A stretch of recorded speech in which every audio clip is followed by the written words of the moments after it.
Hello student, good afternoon everybody. How are you? I hope you will fine at home. This is lesson. Today we are going to learn about the remaining chapter. Chapter number 13. Name is changes physical and chemical of the 7th standard in the science subject. तर विद्यार्थी मित्रांनो, आज आपण इयत्ता 7वी वर्गातील जो 13वा घटक आहे चेंजेस फिजिकल अँड केमिकल, बदल भौतिक आणि रासायनिक बदल, हा जो घटक आहे 13वा घटक, त्याचा जो उरलेला भाग आहे म्हणजे राहिलेला घटक आज आपण दुसऱ्या व्हिडिओमध्ये या ठिकाणी तो पूर्ण करणार आहोत. तर ज्या विद्यार्थ्यांनी पहिला या ठिकाणी व्हिडिओ पाहिला नाही त्यांनी पहिला व्हिडिओ अगोदर पाहायचे, नंतरच दुसरा व्हिडिओ पाहावा लागेल. कारण हे दोन्ही व्हिडिओ एकमेकाला संलग्न आहेत, जॉईंट आहेत. म्हणजे तुम्ही पहिला व्हिडिओ पाहिला तर तुम्हाला या ठिकाणी दुसरा व्हिडिओ समजायला मदत होईल. म्हणजे रिलेटेड व्हिडिओ असणार आहे. त्यामुळं दुसऱ्या व्हिडिओमध्ये सर्वांचं स्वागत आहे. आणि आपण उरलेला जो 13वा घटक आहे तो आता आपण सुरुवात करतोय. ठीक आहे. नाव the first concept is non periodic changes. Non-periodic changes means अनावर्ती बदल. Now what is meant by non-periodic changes? The changes that cannot occur again and again after a definite interval of time are called non-periodic changes. What is meant by non-periodic changes? The changes that cannot occur again and again after a definite interval of time are called non-periodic changes. म्हणजेच अनावर्ती बदल म्हणजे काय, तर जे बदल पुन्हा म्हणजे विशिष्ट कालावधीनंतर पुन्हा या ठिकाणी घडून येत नाहीत. Now we will learn in the first video what is mean by the periodic changes. तुम्ही पहिल्या व्हिडिओमध्ये पिरियडिक चेंजेस हा भाग पाहिला, मग तुम्हाला पिरियडिक चेंजेस समजला की नॉन पिरियडिक समजणारच आहे. म्हणून पिरियडिक चेंजेस तुम्हाला आठवलं पाहिजे की periodic changes means the changes that can occur again and again after a different interval of time. म्हणजे पिरियडिक चेंजेस म्हणजे काय की जो बदल विशिष्ट अंतराने पुन्हा या ठिकाणी विशिष्ट अंतराच्या कालावधीने पुन्हा घडून येतो तो periodic changes. Now what is mean bye non periodic changes? It is the opposite of the periodic changes. म्हणजे जे बदल पुन्हा विशिष्ट कालावधीनंतर पुन्हा या ठिकाणी घडून येत नाहीत अशा बदलांना नॉन पिरियडिक चेंजेस. अनावर्ती बदल तुम्हाला समजायला सगळ्यांना की बदल जो घडतोय तो त्याचा जो कालावधी आहे तो कालावधी या ठिकाणी निश्चित नाहीये आणि ते बदल पुन्हा घडून केव्हा येतील सांगता येत नाही. अशा बदलांना अनावर्ती बदल असे म्हणतात. See the example is first is flooding. Flood means पूर येणे. आपण पाहतो पूर जो येणार आहे, समजा गेल्या वर्षी आपण पाहिले या ठिकाणी कोल्हापूरला वगैरे या ठिकाणी मोठा पूर आला पश्चिम महाराष्ट्रामध्ये, मग तो पूर पुढच्या वर्षी येईल याची गॅरंटी नाही. म्हणजे एकदा पूर आल्यानंतर तो कधी सांगता येणार नाही. म्हणजे आपल्याला माहिती आहे पावसाळ्यातच येणार आहे, पण निश्चित पिरियडचा सांगता येत नाही. म्हणजे समजा तो जून मध्ये आला असेल, जुलैमध्ये येईल, काही सांगता येत नाही. म्हणजे ज्याचा कालावधी निश्चित नाही. किंवा सेकंड एक्झाम्पल इज अर्थक्वेकिंग. भूकंप असेल, मग भूकंप या ठिकाणी झाल्यानंतर तो पुन्हा केव्हा होईल हे आपल्याला सांगता येत नाही. उदाहरण आपण पाहायला जाईल तर लातूर जिल्ह्यामध्ये 1993 साली या ठिकाणी भूकंप झाला होता खूप मोठा. या ठिकाणी हजारो लोक या ठिकाणी मेलेले होते. खूप असं नुकसान झालेलं होतं, आर्थिक आणि जीवितहानी नुकसान झालेलं होतं. मग 1993 तो भूकंप झाला होता. आज आपण पाहतो जवळपास 27 वर्ष निघून गेले, परत आला तो तसा भूकंप नाहीये. म्हणजे तो सांगता येत नाही. म्हणजे जो बदल निश्चित असा कधी घडेल, पुन्हा कधी घडेल हे सांगता येत नाही. तो घडणार आहे पण तो कधी घडेल हे सांगता येत नाही. अशा बदलांना नॉन पिरियडिक चेंजेस म्हणजेच अनावर्ती बदल असे म्हणतात. तर तुम्हाला do you understand non periodic changes? तुम्हाला समजला? Okay. Now the next is physical changes. The next concept is now you see the title of the topic is physical and chemical change. बघा आपल्या धड्याचं नावच आहे फिजिकल अँड केमिकल चेंज. म्हणजे आपण जे महत्वाचे दोन या ठिकाणी बदल आहेत ते आता आपण पाहणार आहोत, ज्यामुळे ते धड्याला त्यांनी नाव दिलेलं आहे. तर ते बदल अतिशय महत्त्वपूर्ण आहे, ते आपण पाहणार आहोत. The first is physical changes, means भौतिक बदल. Now what is mean by what's physical changes? The changes due to which one substance is transformed into another substance having no new and same properties are called physical changes. बघा आतापर्यंत तुम्हाला जे बदल झाले 10 प्रकारचे तुम्हाला ते सहज समजले, कारण ते सोप्या पद्धतीचे होते. पण हे दोन जे बदल आहेत थोडंसं तुम्हाला जास्त लक्ष द्यावं लागेल, ते म्हणून आपण ते हा भाग थोडं सावकाश घेऊया. पहा प्रत्येकदा what is mean physical changes? The changes due to which one substance is transformed into another substance having no new and same properties are called physical changes. बघा आता भौतिक बदल म्हणजे काय? असे बदल ज्या बदल होत असताना जो पहिला पदार्थ आहे तो काय करतो? मूळ पदार्थ हा दुसऱ्या पदार्थामध्ये बदल होतो. मात्र बदल झाल्यानंतर म्हणजे पहिला पदार्थ दुसऱ्या पदार्थात, म्हणजे पहिली वस्तू दुसऱ्या वस्तूत गेली, ठीक आहे. मग तेव्हा बदल झाला म्हणजे मूळ पदार्थ तो बदलला, मात्र त्याचे जे गुणधर्म आहेत म्हणजे no new substance and the same properties. मात्र पहिला पदार्थ दुसऱ्या पदार्थामध्ये कन्वर्ट झाला, मात्र तो पदार्थ बदलला नाही. नो न्यू सबस्टन्स, नवीन पदार्थ तयार झाला नाही. अँड सेम प्रॉपर्टीज, मात्र पदार्थ तोच राहणार, फक्त त्याचा आकार बदलला, त्याचे गुणधर्मही तेच राहणार, पदार्थही तोच राहणार, फक्त काय होईल त्याच्यामध्ये बदल होईल. या बदलाला फिजिकल चेंजेस म्हणजे भौतिक बदल होतात. For example, see the example first is ice convert into water. मग आपण पहा बर्फ या ठिकाणी पाण्यामध्ये बदल झाला. मग आता पाण्याचा बर्फ होतो. मग आता आपण पाहतोय पदार्थ बदललाय, पाण्याचा बर्फ झालाय, पण नवीन पदार्थ तयार झालाय का? नाही. मग गुणधर्म बदलणार का? तुम्ही पहा बर्फाची चव पहा, पाण्याची चव पहा, त्यातले असलेले जे गुणधर्म आहेत ते सारखेच राहतात. म्हणजे भौतिक बदल होत असताना काय होतो? पदार्थामध्ये बदल होतो, पण त्याचे गुणधर्म बदलत नाहीत किंवा नवीन दुसरा कुठला पदार्थ तयार होत नाही. अशा बदलांना भौतिक बदल असे म्हणतात. नाव second example, bird convert into flower. मग आपण पाहतोय बर्ड मीन्स कळी. आता आपण फुलाची कळी पाहतो, कळी आहे. मग कळी काय होते? विशेष कालानंतर फुलामध्ये कन्वर्ट होते, बरोबर. मग आता या ठिकाणी काय झालं? पदार्थ तोच आहे, नवीन पदार्थ तयार झाला नाही, फक्त बदल झाला. कळीपासून फुल तयार झालं, पण पदार्थ तोच आहे, म्हणजेच नवीन पदार्थ तयार झाला नाही, मात्र त्याचे गुणधर्म आहेत. बघा आपण पहा गुलाबाची या ठिकाणी कळी आहे, त्याचा जो सुगंध आहे तो फुल झाल्यानंतर सुगंध तोच राहणार आहे. म्हणजे गुणधर्म त्यामध्ये जे असतात ते बदल होत नाहीत. म्हणजे भौतिक बदल म्हणजे काय? तर ज्या बदलामध्ये या ठिकाणी बदल होत असताना पदार्थ तोच राहतो आणि त्याचे गुणधर्मही तेच राहतात, फक्त दुसऱ्या पदार्थामध्ये तो बदल रूपांतरित होतो. अशा बदलाला भौतिक बदल असे म्हणतात. मग तुम्हाला फिजिकल चेंज समजला?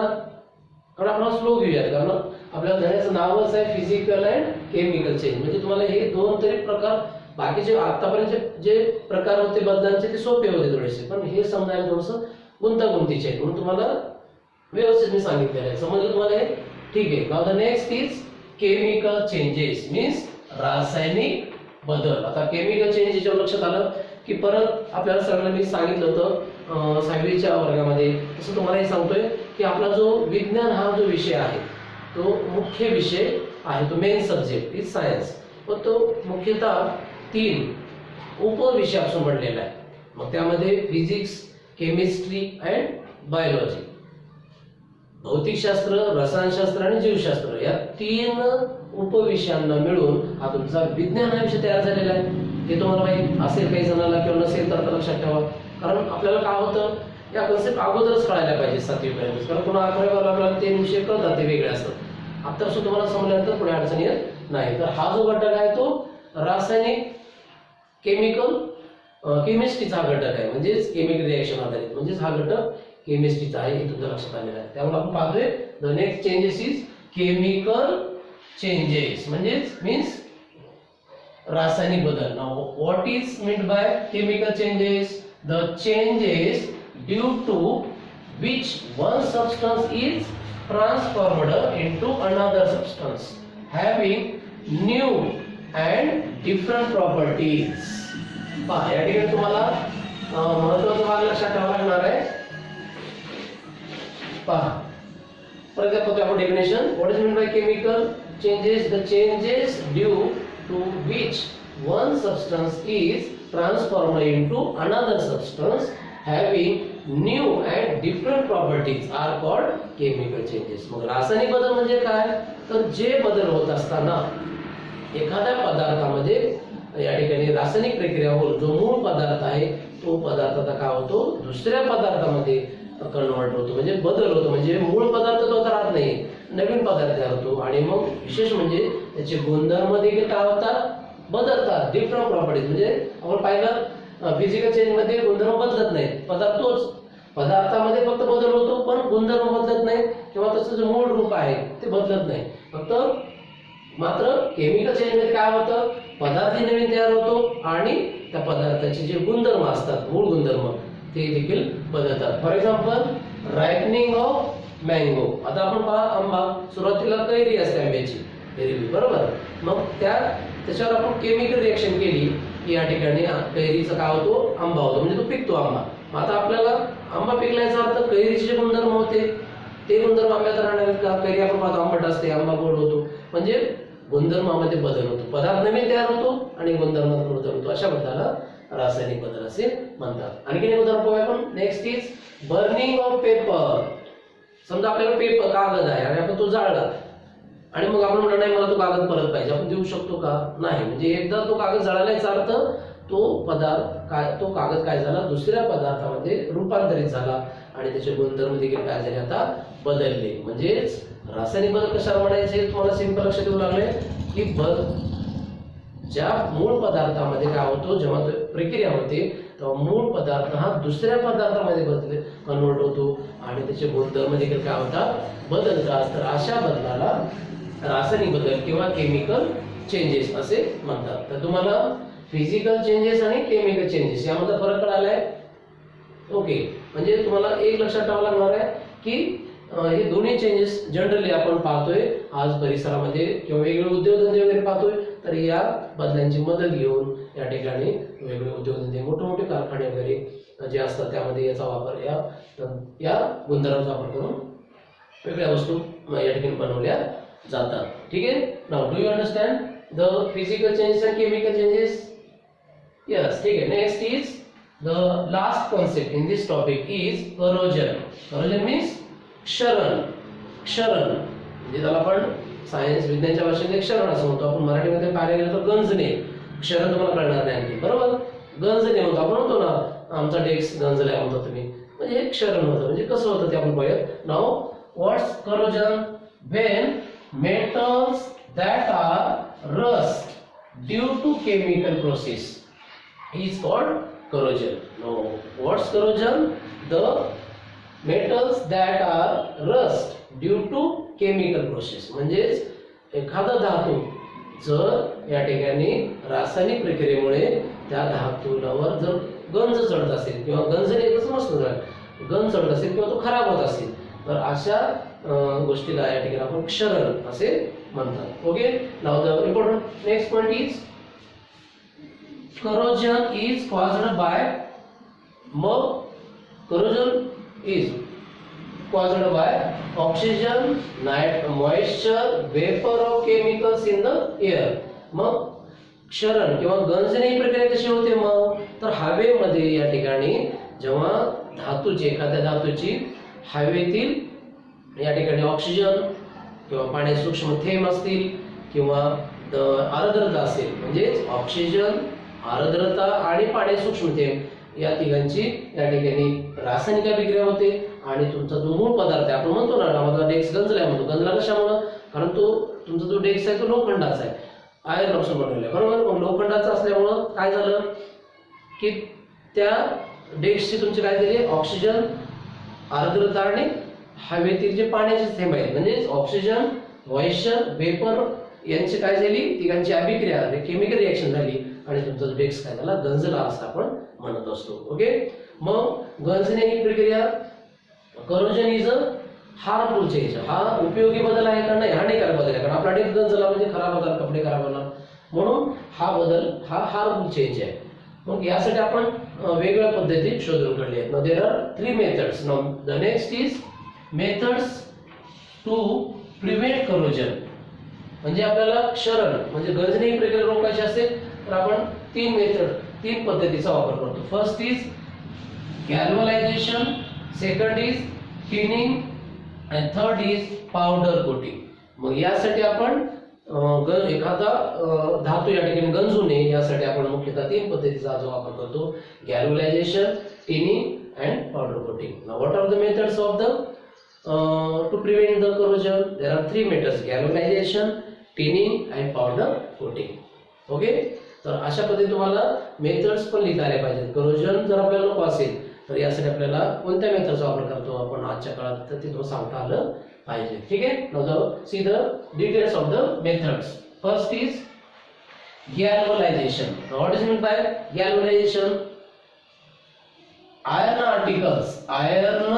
articles are given a thin coat of zinc. Now what is meant by galvanization? Iron articles are given a thin coat of zinc. म्हणजे काय? गॅल्व्हनायझेशन म्हणजे काय? तर हा कलेचा प्रकार आहे, म्हणजे त्याला आपण लेप देण्याचा प्रकार आहे. तर लोखंडी वस्तू, आयर्न आर्टिकल्स, लोखंडी वस्तूंना किंवा लोखंडी वस्तू गंजू नये, आतून किंवा बाहेरून गंजू नये म्हणून त्याला झिंक हा जो मूलद्रव्य आहे, एलिमेंट्स, झिंक ची या ठिकाणी जाड थर या ठिकाणी त्या लोखंडी वस्तूला लावला जातो, त्याला या ठिकाणी गॅल्व्हनायझेशन असे म्हणतात. तर गॅल्व्हनायझेशन तुम्हाला समजायले, the iron articles are given a thin coat of zinc is called galvanization. म्हणजे लोखंडी वस्तू गंजू नये म्हणून त्यासाठी झिंक या धातूचा एक जाड असा लेप या ठिकाणी त्या वस्तूला लावला जातो, त्याला गॅल्व्हनायझेशन म्हणतात. गॅल्व्हनायझेशन कळालं. Next, the second method of the prevention of corrosion is tinning. What is mean bye tinning? त्याला लेप लावणे, लेप करणे असं म्हणतात. Now what is mean tinning?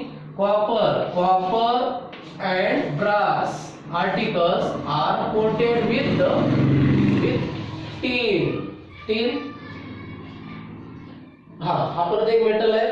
तर टीनचा या ठिकाणी कॉपर म्हणजे तांबे, ब्रास म्हणजे पितळ, तांबे किंवा पितळच्या ज्या वस्तू असतात या परत खराब होऊ नये आपण पाहतो. त्यांना या ठिकाणी गंजण्याचे आपण त्यांचा एक वेगळा प्रकार पाहतो की त्यांना हिरव्या कलरचा थर तयार होतोय, layer of green on the copper and brass. म्हणजे तांबे किंवा पितळाच्या वस्तू या काय होतात जनरली आपण पाहतो म्हणजे हिरव्या रंगाचा लेप आला की ते खराब झाले असं म्हणतात, गंज आले म्हणतात. तर ते होऊ नये म्हणून आपण टीन या ठिकाणी हा जो धातू आहे त्याचा लेप या ठिकाणी त्या भांड्याच्या वस्तूंना लावला जातो, त्यामुळे त्या वस्तूंना हिरवा रंग येत नाही किंवा त्या खराब होत नाही. That is the second method of the tinning. Okay, and the last method of the prevent of the corrosion is powder coating. Powder coating, what is meant by powder coating? A new modern technique of coating by using powder. Powder coating म्हणजे आता आपण पाहिलं आतापर्यंत गॅल्व्हनायझेशन, tinning या method वापरायच्या, पण आता पुढची नवीन आधुनिक पद्धत या ठिकाणी आलेली आहे. A new modern technique of coating by using powder. It is called powder coating. Powder coating म्हणजे काय? तर अशी नवीन पद्धत की ज्या आधुनिक अशी पद्धत की ज्या पद्धतीमध्ये पावडर समज भुकटीची असते, आपण पावडर सगळ्यांना माहिती आहे, त्या भुकटीचा वापर करून या ठिकाणी ती वस्तू खराब होऊ नये. मग ती मेटल असेल, आयर्न असेल, म्हणजे कुठल्याही प्रकारचा मेटल असेल, आयर्न असेल, कॉपर, झिंक असेल, ते खराब होऊ नये म्हणून पावडर कोटिंगची देखील मदत घेतली जाते. There are 3 important methods for the prevention of the corrosion. म्हणजे आपल्याला क्षरण होणे, वस्तू आपली गंज होणे, धातूची वस्तू गंज होणे म्हणून जनरली आपण या 3 मेथडचा वापर करत असतो. Okay, now that is the main concept of the corrosion. तर तुम्हाला करोजन ही कन्सेप्ट क्लिअर झाली सगळ्यांना? करोजन म्हणजे काय, त्याच्या पद्धती कोणत्या आणि करोजन होण्याची कारणे हे तुम्हाला समजली? ओके, तर हे तुम्ही अतिशय बारकाईने परत एकदा हे व्हिडिओ परत काढला तर तुम्हाला कन्सेप्ट क्लिअर होतील. ठीक आहे. ओके, नाव याच्यामध्ये एक महत्त्वाची गोष्ट मला सांगायची राहिली की बदल होत असताना एखादा बदल हा अनेक प्रकारचा असू शकतो. उदाहरणार्थ या ठिकाणी रायपनिंग ऑफ फ्रूट किंवा रायपनिंग ऑफ मँगो आहे, तर हा केमिकल चेंज आहे, युजफुल चेंज आहे.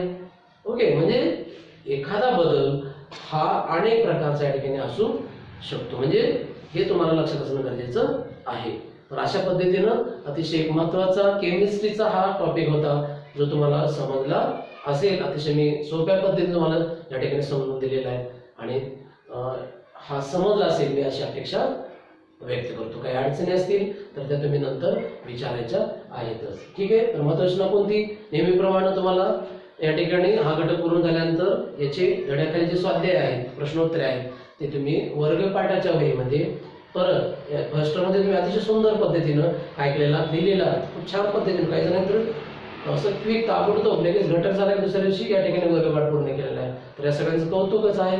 आणि बाकीचे मुले जे मागे पडले ते आता काय करतील, कंप्लीट करतील अशी अपेक्षा आहे. सर्वांनी वर्गपाठ पूर्ण करायचे, त्याचे फोटो काढून आपापल्या या ठिकाणी ग्रुपवर या ठिकाणी पाठवायचे आहेतच. त्याशिवाय जो गृहपाठ आहे तो तुम्हाला नंतर तो देईनच आणि तोही पूर्ण करून तुम्ही नंतर त्याचे फोटो ग्रुपवर पाठवायचे.